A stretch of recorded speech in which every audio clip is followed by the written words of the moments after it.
welcome back. We are so happy to be here on You Can Do It. You can do it! Welcome. I'm Nicolette, one of your co-hosts and co-producers. Shout out, as always, to our tech director, Jason, our creative consultant, Donna, and the two coolest co-hosts around, Adam Hayes and Terrell Limerick. And special shout out to Adam for all that awesome film editing. And hello, let's give a big You Can Do It round of applause and hello to our awesome guest today, Scott Miller. And Scott is a geocacher. Scott is going to tell us about a very awesome, very interesting hobby called geocaching.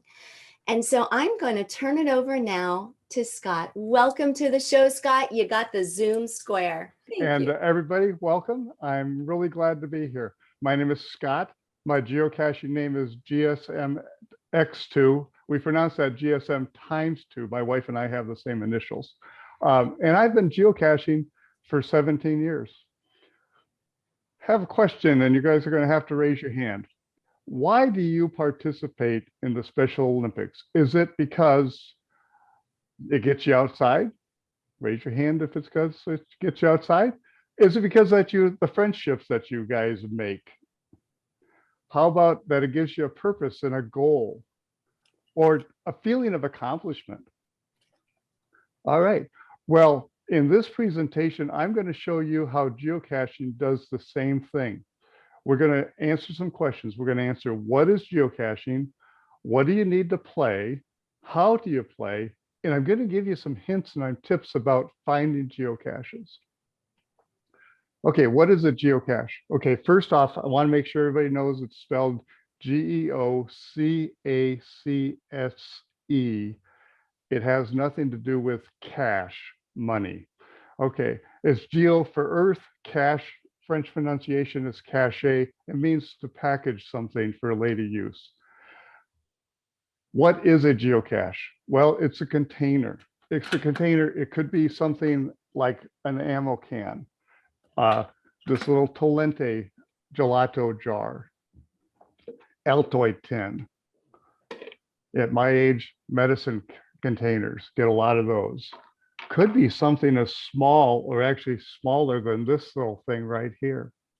So, or this is a flashlight that went bad, so I turned it into a geocache. Every geocache has one thing in common. It has a log on the inside. And the game is to find the geocache, sign the log, put it right back where you got it, and put it right back where you got it so the next person can play. Now, that's what they all have in common. Some of them, as Adam knows, has little trade items in there. Usually something pretty small like these little frogs, but you can trade there. If you find items, you can trade items. Now, the rule is trade even or trade up. So, don't take a $10 bill and put a frog in, okay? So what is geocaching? Now that we know what a geocache is, it's a location-based game. It's something like Pokemon Go, but we use a cell phone, or we could use a GPS. And it's finding these containers, signing the log, putting them right back where you found them, and then we're going to log that find at geocaching.com. Who hides these containers? Well, the players, like myself. It's all participant driven. We choose a container, we pick a place to hide it, we get the coordinates using our phones or our GPS, and then we go to geocaching.com and we write up a description of what it's like and where it might be, and we post those coordinates. There are different kinds of hides. There's the basic hide. Take the pill bottle, put a couple of rocks on top of it, you have a geocache. There are in plain sight hides, like this is a little magnetic strip that I could put on a magnetic container, and you wouldn't even know it was a geocache. People could walk by it all the time and not even know that on the back there's a log to sign. Or there can be little fancy ones like gadget caches. Those are commonly birdhouses, and you have to do twists and turns and figure out how to get that to open. So easy to find the geocache, hard to figure out how to get to the log. Okay, what do you need to do a geocache? Well, you need a phone or a GPS. Most people just starting out, I really recommend that you use the phone. You don't have to make the investment into the GPS. It's something that you have in your hand, and you just need to get the app. There's several apps. We're going to talk about the official geocaching app. However, you would get an app, go to the store or go to the iStore and just type in geocaching. The official geocaching app will be the first one to pop up. It has a green icon, and then you're going to open it. It's going to prompt you to create an account. Give yourself a geocaching name like GSM times 2. And I'll tell you, a short name is better than a long name because you're going to sign a lot of logs and you're going to sign your name on that log. So going to go to geocache, and then I really recommend that you get some education. Go to geocaching.com on a computer, watch the videos that they have, watch the YouTube videos. There's a lot of them out there, and get some knowledge. So when you go out, you have some knowledge on what it is. You're going to have more fun if you're finding geocaches than if you're looking and not finding geocaches. Okay, here's just a quick demonstration on how to use the official app. We're going to go ahead and choose it. It's going to open up and show geocaches. I'm going to touch on the little thing that looks like a compass. It's going to bring me to my current location. There's a geocache down here that I don't have, so I'll click on that. Are you stumped? Touch it. It's going to show me that it has a difficulty rating of 1.5, terrain 1.5, and it's a micro. It was placed by Great Uncle Morris. I can look at this description and read the description. I can look at the hint. And if I want to drive to it, I can just hit the car and it will give me driving instructions. Once I get there, I could hit navigate or the little compass, and it will show me where I am, where it is, and using the compass, as I walk, the orange arrow will point towards it. It will count down the distances. When I find or don't find the geocache, I could hit log. I could either find it, didn't find it, or just write a note. In this case, I'm just going to go ahead and write a note. And I'm going to post that note. If I go to activity, I can see that there's my note already posted, and there's other logs that are visible. So that's just a quick summary on how to use the official app. All right, and so now I'm just going to give you a couple hints on how to find a geocache. One, follow that as much as you can. Walk a straight line to a geocache.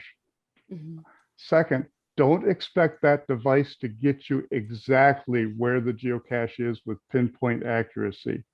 Those satellites are 25,000 miles up above the Earth, putting out a radio signal that's so weak that it actually can't penetrate a house. So it's going to get you about 16 feet, maybe a little bit closer.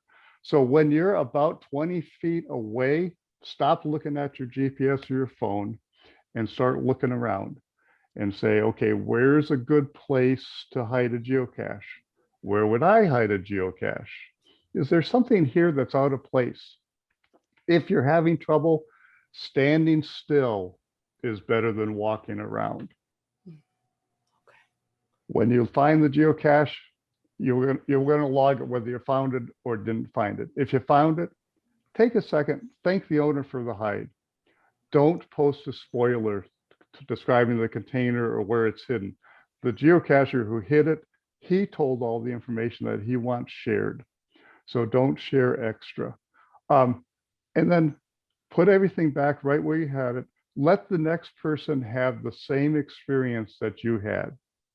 If you didn't find it, don't assume that it's gone. You're new. Some geocaches are very hard to find. So don't say it's gone or something like that. Just say I couldn't find it, and hopefully I can find it next time, or something along those lines. Here's the best tip that I can give you today for finding geocaches. If you're in a parking lot and you see those lampposts have a box underneath them. Those boxes lift up and you can put a geocache underneath it.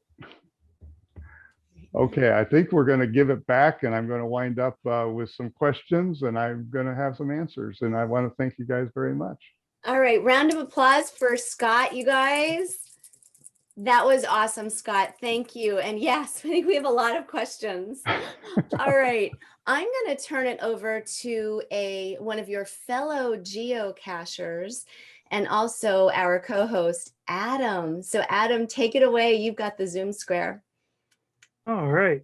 That was a great presentation. Thank you.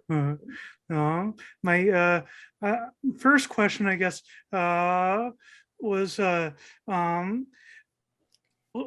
guess you kind of touched on this, but about a month ago when I was out visiting my brother, I was trying to find a geocache, and it was jumping all around in that location.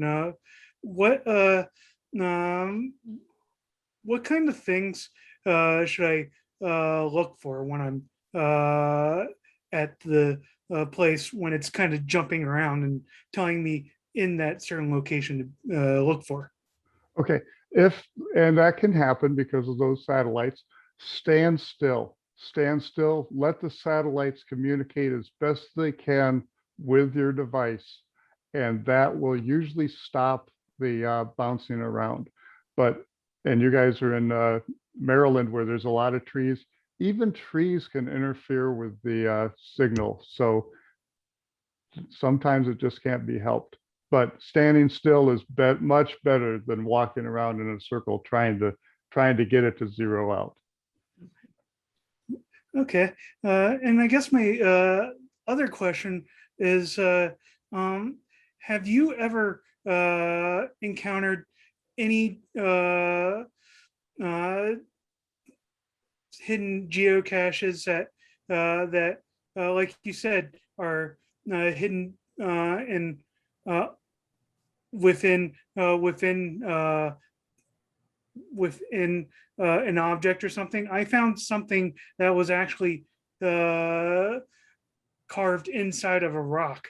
So I have found those where people will drill a hole in a rock and then maybe take something like this or a little bison tube over here and insert it in there. So I have, and in fact, I have a friend who that's his favorite hide. He will drill a hole in a piece of wood and then he'll put something inside that piece of wood. Does that is that hard to manage sometimes? I've been kind of curious if I'd try something like that. Hard to manage as the owner. Yeah. Geocaches do go missing. If you plant them out in the wild, sometimes a little animal will come and is curious and might carry it away. Wood rats or pack rats are notorious for taking geocaches away. So yes, maintenance is an important part of geocaching. If you report if you report that a DNF that you couldn't find it, that gives me a clue that there might be something wrong. And that's really helpful because that lets me go out and check and see if it's there. Great. Okay, Adam, those were awesome questions. Thank you. All right, well, Terrell, let's turn it over to you if you can unmute. And I know you had 2 questions that you prepared tonight for Scott about geocaching. There you go. You got it. All right. Hello, how are you? My name is Terrell, and I have two questions. My question is geocaching. Um, is is it a family game? Yes, it is. It's very kid friendly. It is very much a family game. Terrell, and let me say, I'm really glad that you made it on tonight. So thank you for working through the little problems and getting here. I'm really glad. Yes, it is. Geocaching is a family oriented game. It's child friendly. So all children are welcome. Uh, and that sounds good. And welcome to the show, by the way. Thank you very much. Yes, and also one other question is, my other question is the book. Is it? I look it up and I saw books and you had to sign every what you do. Is it part of the game or is it not? Signing the log is absolutely part of the game. There's very few rules in the game, but one of the rules is you have to sign the log to claim the find. All right, that's all I have. All right, well, thank you for both those questions.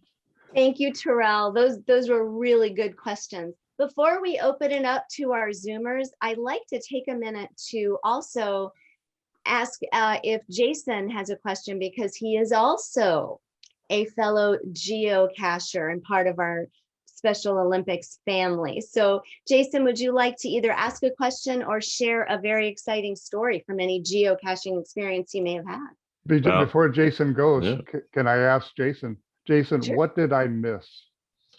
I don't know if you missed anything, but sometimes an explanation of terrain and difficulty is good. Like, what is that when someone says, so like you have a difficulty from 1 to 5, or you have terrain from 1 to 5. Like, what does a 1 terrain look like, and what does a 5 terrain look like? That's a great question, and thanks for bringing it up, because I should have mentioned that, because I did mention that one had a terrain 1.5 and a difficulty 1.5 without explaining what that meant. A terrain 1.5, a terrain 1 means that it is wheelchair accessible. Okay. A 5 means that you actually have to have special equipment to get to it. Now, that equipment could be climbing gear, that equipment could be a kayak, but you have to have some special piece of equipment to get a 5 terrain rating. Difficulty rating, how easy is it to find for a geocacher? And if I was to just set this on a piece of grass, that would be a 1. It also be missing fairly quickly, but it's an easy find. Most lamppost caches would be a 1 because a geocacher would recognize that's a lamppost and the box lifts up. The first time somebody finds one, it's probably like a 4. It took me 3 times to find my first lamppost cache because I didn't realize those things lifted up. But now you guys are all clued in. and then a 5 could be, take this little thing and hang it in a pine tree, and it would take you a long time to find that. People would hate you. Okay, Jason, thanks for asking that question. Yeah. And then I'll tell the story, and then maybe you can explain the acronym. Special Olympics is really good with acronyms. We have lots. But my wife and I go together as often as possible, and we were chasing an FTF, and so first to find is the acronym, and they get released at certain times of the day. And so if you're the first to find a geocache, sometimes there's an extra prize in it for you. But we did not know how hard this one was going to be. Poor Lynn That's it. There was a tree that had fallen in the forest, really, and she had to climb 40 feet up the fallen tree that was not all the way on the ground, and it was at the end, and drilled into the top of a piece of wood to get it. So it was quite the adventure. She agreed that she would never do that again for geocaching. But Scott, do you find lots of people chase first to finds to get them? Oh boy, we could fill up an hours with my stories on first to finds. I have yeah, about 1,500 first to finds. So I was at one point fairly addicted to first to finds. And yes, it is an honor to get the first to find. It's also a challenge to get the first to find because you are also the beta tester to see if he actually has set the cache already, had good coordinates, was accurate. So there are some pretty good DNFs that did not find on attempted FTFs.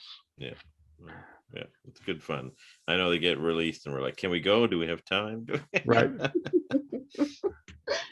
Yeah. Thank you, Jason. That was really fun. And thank you for breaking down the terrain. That was really, really helpful. Really appreciate that. Let's go ahead as we always do, open up to our Special Olympics family here, our Zoomers. So if you have a question for Scott about geocaching, either go ahead and hit that icon or just raise your hand, and Jason will help me make sure I get to everybody tonight. And I'm seeing lots of hands already. Melissa, you are up. Is it safe to use it? Is it safe to use the app? Yes, it's very safe to use the app. Okay, that's good to know. Thank you, Melissa. That was a really, really great question, Melissa. Thank you. All right, Justin, you are up. What kinds of things do you search for in that to log in? What kind of things do you search for? Examples were like these, like the pill bottle or the Altoid tin. So those are common ones. There are uncommon ones that I don't have examples right now, but it can Could it be like an animal that you just spot somewhere?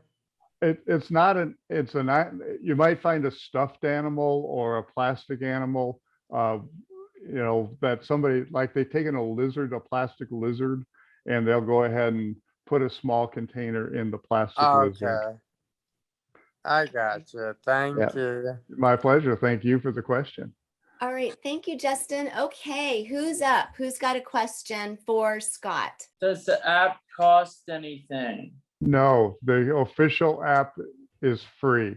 There are several apps that are about $5, but the official app, which is the easiest app to use, is free. Thank you, Chris. That was a really insightful question. Appreciate that question. Thank you. Okay, who's up? Raise your hand high or hit that icon for me.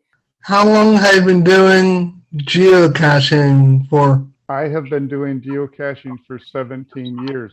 Geocaching has been in existence for a little over 20 years. It actually started May 3rd, 2000. Wow. And I'd like to follow up on, and that was a fantastic question, Derek. How did you get into it, Scott? Just a follow-up question, piggybacking on Derek. Went on a hike and my wife knew about geocaching. She saw a person walking with a GPS, asked him if he was a geocacher, and I got great education the first day I went geocaching, and that really has helped me get into the game quickly. That's awesome. All right, Derek, thank you. That was great. Shelby, you are up. Do we have to use our parents' permission to use the geocaching app? Do you have to use your parents' permission to use the app, Shelby? I would absolutely ask your parents' permission to use the app and to go geocaching with you for a while until they feel comfortable. Yeah, Shelby, thank you for asking that. And that's such a great point too, Scott, is having parents or someone with us when we're going, especially as we're learning the ropes and picking up this new hobby. So good point. Yes. Scott, you said you met someone in the woods who was geocaching. How do you explain what you're doing when people come up and ask you? That's true. That's a great question. And I really praise Pokemon Go because people understand Pokemon Yeah. Go, which means they understand location-based games.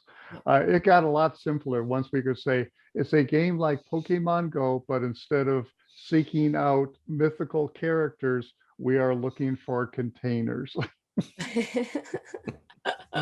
And what are the people name that you have to look out for? Adam, can you tell them what the people who do not participate in the game are?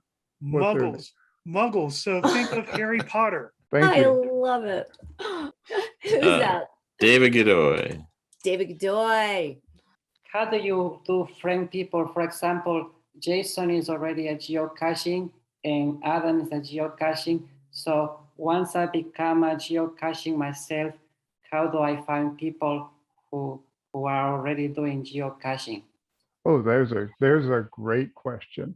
So a lot of geocachers, and I'm certain in Maryland, they have get-togethers called events, and so when you're geocaching, you can look and see if there's any events around you, and go to those events and meet people, and that's a great way to find other people who are geocaching, and then. And then actually in the app, you can message the cache owner right in the app. So if you had a question or you wanted to try and meet the cache owner, you could message them right through the app. Jason, you have any other suggestions on how to meet other geocachers?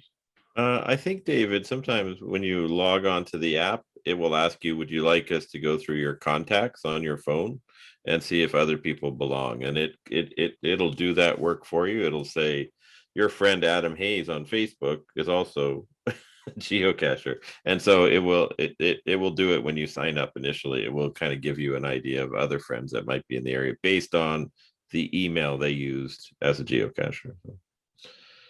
Thank you so much for your time. Thanks so much.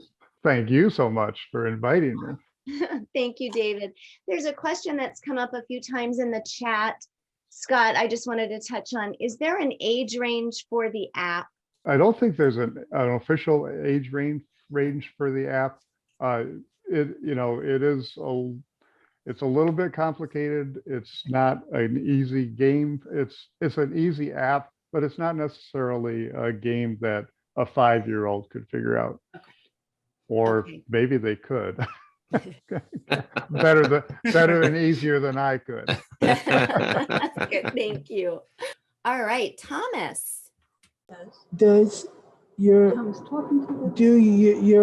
family goes with you? I really enjoy geocaching with other people. I do go out on my own, and I also take my dog with me. But I enjoy with other people, but I will do it by myself. But I do prefer to geocache with other people. I like the friendship part of it with other people, and it's also easier to find geocaches when more than one person's looking for it. Jason, what's your experience with that? Yeah, I would agree, because people have different experiences with different kinds of caches, and they're like, oh, I've seen this one before. I bet you it's in this location, and sure enough it is, and you're like, I've never seen that one before. How does that work? And so you're able to, yeah. Adam and I have gone out a couple times, and so that helps. But there's also been they have suppers where you get together at a pizza place, and then you'll exchange tips, or then you'll go geocaching after the supper, right? I've gone on a couple night caches where you find kind of glow in the dark areas. And that trail leads you to a cache. So I think that's the best, is just to I think the more people the better, but sometimes you just want to get out and walk by yourself, and that's okay too. So Well, thank you, Thomas. All right, we have time for one or two more questions. What's your favorite app that you do on Geo? I like the official app. It's pretty simple. It's easy to use. I have tried other apps and I do use other apps for specific reasons, but the official geocaching app is very fast, very accurate, and easy to use for the basic things that I use it for. Okay, great. Thank you, Melissa. That was a great question. Scott, do you have a favorite find? Something that was like stands out to you? My most well, okay, my favorite finds are finds that I can find. Fair enough. Yeah. My most difficult cache that I ever found, somebody had gone to a guardrail, and I'm not recommending this. They had removed one of the bolts from the guardrail. They took it home, drilled out the inside of the bolt, and then put it all back together. And there was a log in there, and that took me hours to find, and it's very memorable for me. That's great. Yeah. That's great. Scott, I have a question. What makes a good hiding spot? Oh, that is a fantastic question. A good hiding spot is one that's not going to attract a lot of attention. Okay. Sometimes people have hidden things in trees in neighborhoods, and it's going to take 15 minutes for somebody to find. 15 minutes in a bush in a neighborhood, that's going to draw attention. Yeah. And so I do not think that's a good hide. I think a good hide is one that's away from people.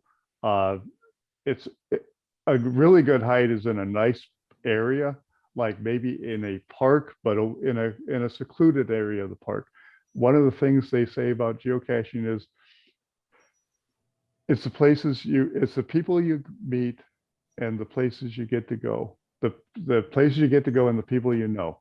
And if you start geocaching, you're going to find parks that you never knew about. You're going to find statues you had no idea were there. So those are good places to hide a geocache. That's great. Thank you. Thank you. That's been on my mind. Like, what would be a good place to hide? Yes. All right. And I think we have time now just for one more question from Chris Dooley. Would a good place for geocache be in, like, take a lighter apart and just the flip lighters and just hide something in there, and then hide it in like a say, like in the dirt? Yeah, you can't bury them, but one of the things that you want to make sure is it's waterproof. Try and make it as waterproof as possible. So I'm not sure that lighter, if the lighter is waterproof when you put it back together, that would be a really nice place that would be a nice container. And if you were to put it under a lamppost and call it a lighter light, that would be kind of a clever name, wouldn't it? Yeah, that's a good one. So I'm gonna jump in again, Chris. I'll give you an idea. Lynn, my wife, and I bought a something that Scott was describing. It was already pre-made. It was a screw and a nut, and it was hollowed out, and you can put in your log in there. And so we put it in our cemetery here in Frederick on a plaque, so it looks like every other nut or thing in the plaque, but it brings people to a historical part of the cemetery, and it's a find, and it's away from people, because not too many people, well, there's lots of people in the cemetery, but not lots of people who are going to bother. Yeah. And that is a very good hide. That's really great. All right. Well, unfortunately, we have run out of time. This has been such a wonderful conversation, and let's give a round of applause. You can do it style for Scott for being here and sharing and getting us all excited about what will, I hope, be all of our new hobbies. And if you do any geocaching, send me a message to GSM X2 and let me know that you got into geocaching. I look forward to it. Absolutely. Ooh. Absolutely. And thank you so much, Scott, for spending time with us tonight. It was really, really informational, but also just so much fun. So My thank you. pleasure. And Terrell, when will we be back? Join us next time. You will be there, be square. And remember, guys, bring your questions and stay positive. Absolutely. And don't forget to join us every Friday on Channel 21, Montgomery County Cable. You can see us, you can do it, a Zoomcast powered by Special Olympics. And let's give, again, a warm round of applause. Let's get out there, you guys. Let's be geocachers. Thank you, Scott. Thank you, everybody, for your awesome questions. See ya out there looking.